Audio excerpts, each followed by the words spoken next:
First contact wasn't a joyous occasion. It was marked by flashing biohazard symbols, automated quarantine drones buzzing like angry insects, and a palpable sense of galactic revulsion. Humanity, it turned out, was a walking, talking petri dish.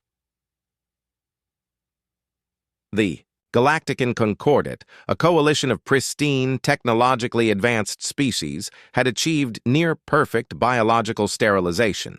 Through genetic engineering and rigorous environmental controls, they had eradicated disease and created environments of antiseptic perfection. Their immune systems, never truly challenged, were delicate, fragile things, akin to antique clockwork, mechanisms easily disrupted by the slightest speck of dust. Earth, with its teeming biosphere, its ancient lineages of bacteria and viruses, its history of plagues and pandemics, was deemed a Class A biohazard. The very air surrounding our initial contact vessels was filtered and sterilized with extreme prejudice. Human diplomats were required to wear cumbersome biocontainment suits, making formal greetings resemble interactions with heavily armored deep-sea divers. Our attempts to share cultural artifacts, a handcrafted wooden flute, a piece of soil, containing various microorganisms, a collection of antique medical texts detailing the history of human diseases, were met with horrified recoils and immediate incineration protocols. Your planet, the lead Galactican xenobiologist, a crystalline being named Xylar, stated with a tone of clinical disgust, is a veritable cesspool of biological contaminants.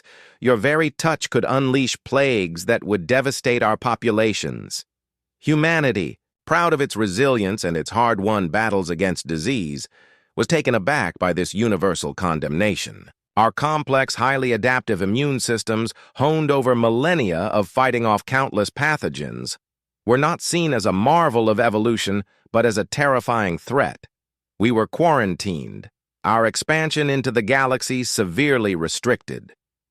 Trade was conducted through heavily shielded intermediaries. Cultural exchange was limited to sterilized data packets. Humanity was the galactic pariah, the dirty secret no one wanted to touch. Our attempts to explain the intricate dance of our microbiome, the delicate balance of our immune responses, fell on deaf ears or their equivalent.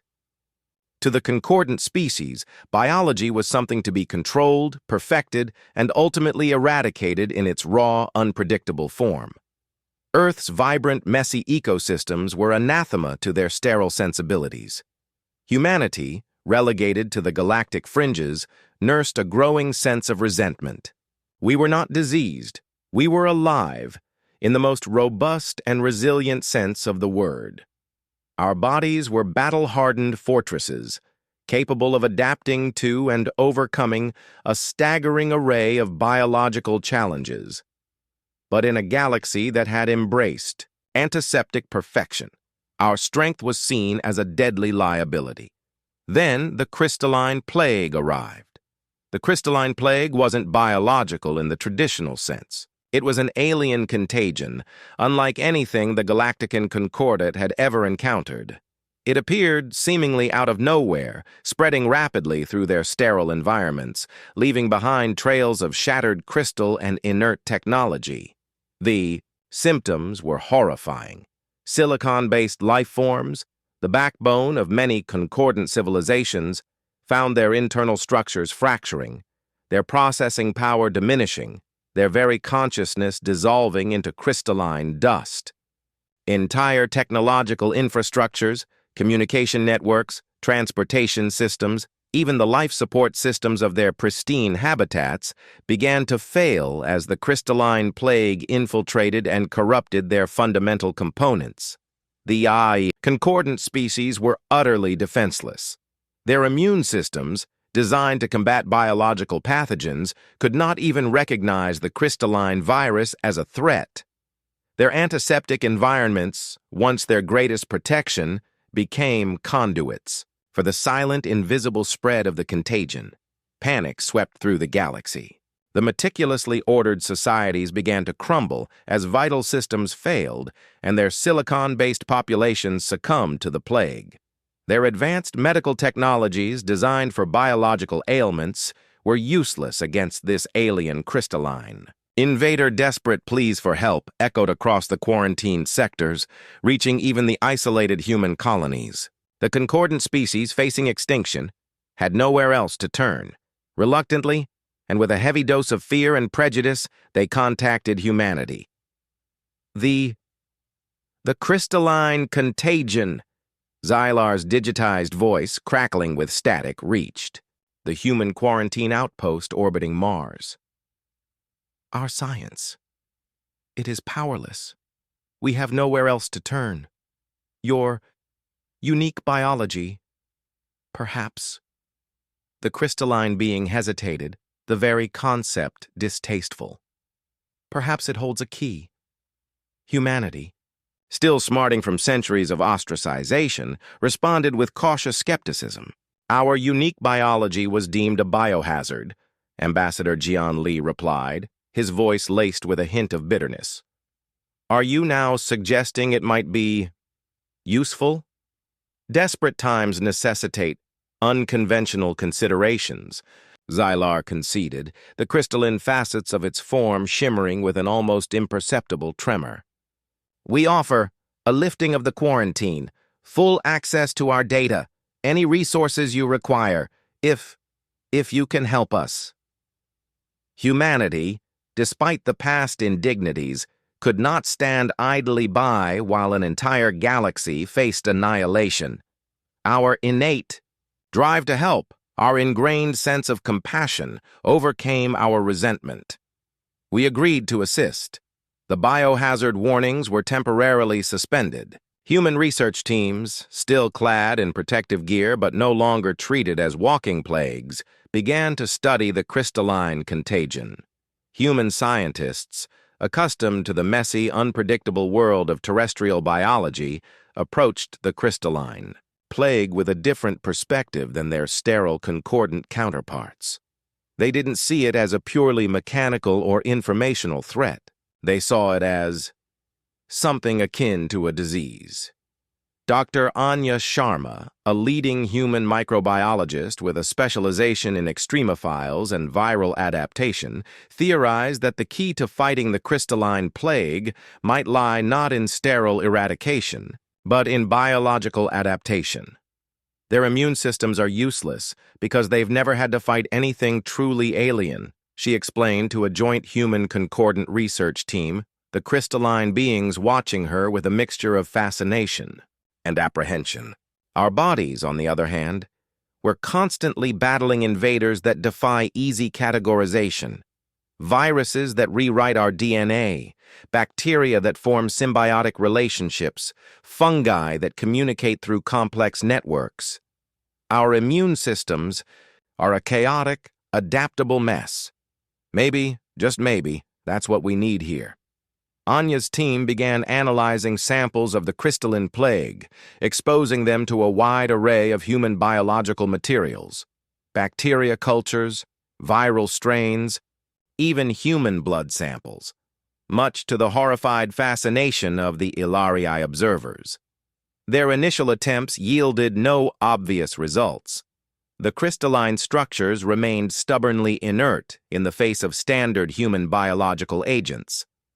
But Anya's team persisted, driven by a hunch that the answer lay in the very dirtiness of human biology. They began focusing on extremophiles, microorganisms that thrived in Earth's most hostile environments.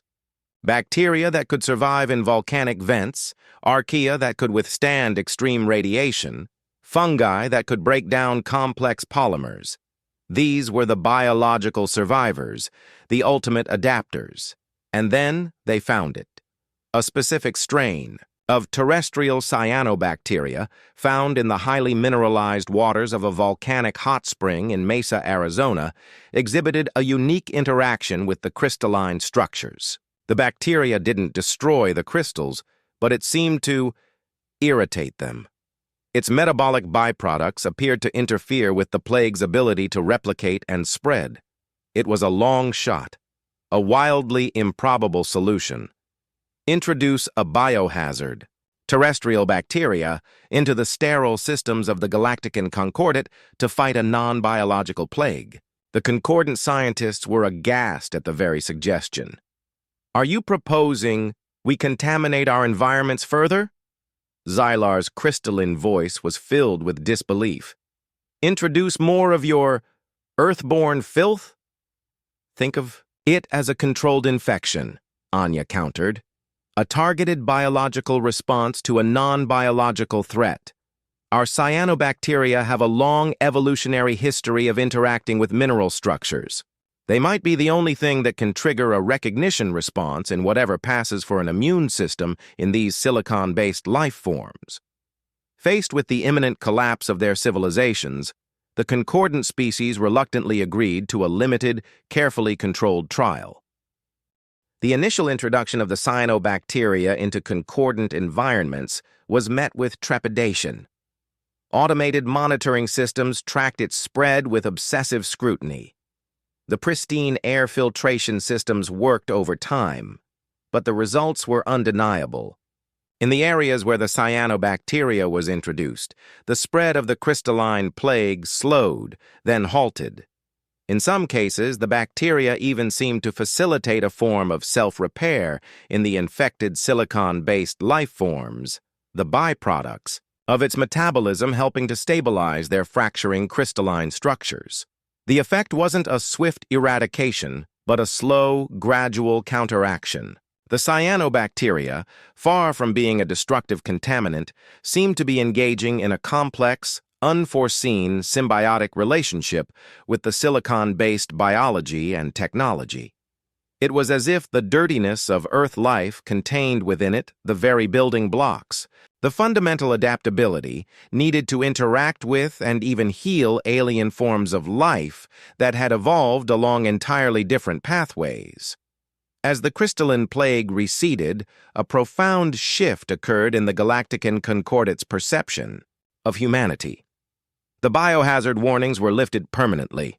Human scientists and researchers were welcomed with open, if still somewhat cautious, arms.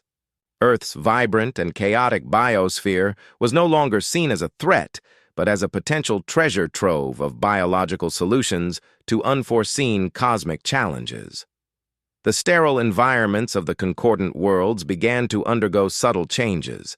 Small, carefully monitored introductions of terrestrial microorganisms designed to bolster their resilience and provide a natural defense against future unknown contagions. The antiseptic perfection was gradually giving way to a more balanced, if slightly less pristine, reality.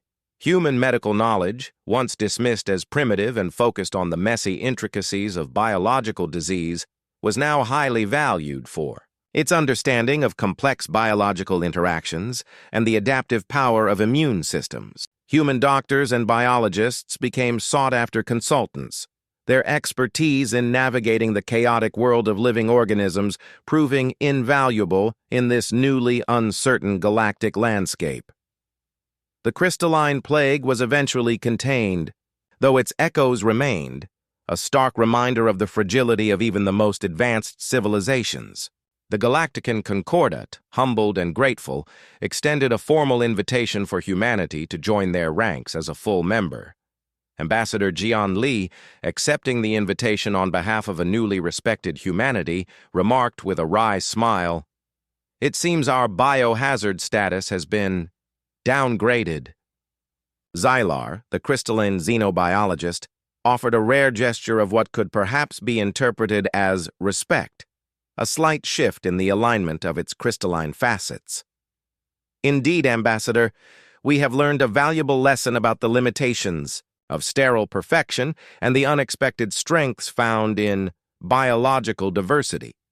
The integration of humanity into the Concordat was not without its challenges. Our messier habits and more robust biology still occasionally caused minor, and sometimes humorous, incidents. A human sneeze in a hypersterile environment could still trigger automated lockdown protocols. The scent of a particularly pungent, Human spice could still send delicate olfactory sensors into overload. But the underlying respect was there. Humanity, the walking petri dish, had saved the galaxy with its dirty biology. Our highly adaptive immune systems, honed in the crucible of Earth's ancient and relentless microbial battles, had proven to be the ultimate defense against a truly alien threat. The future held the promise of collaboration and mutual learning. Humanity would share its understanding of biological resilience, while the concordant species would offer their advanced scientific knowledge. The galaxy, once divided by fear of biological contamination, was beginning to understand the intricate and often surprising ways in which life, in all its messy and imperfect forms, could find a way to survive and even thrive. And somewhere, in a human research lab, Dr. Anya Sharma was already studying new strains of terrestrial microorganisms, wondering what other unexpected solutions lay hidden within Earth's incredibly diverse and resilient biosphere, ready to face whatever new cosmic challenges the universe might throw their way. The age of antiseptic isolation was over. The era of the greasy handshake, the acceptance of life in all its wonderfully imperfect glory had begun. Humanity, the cosmic immune system, was ready for its next challenge.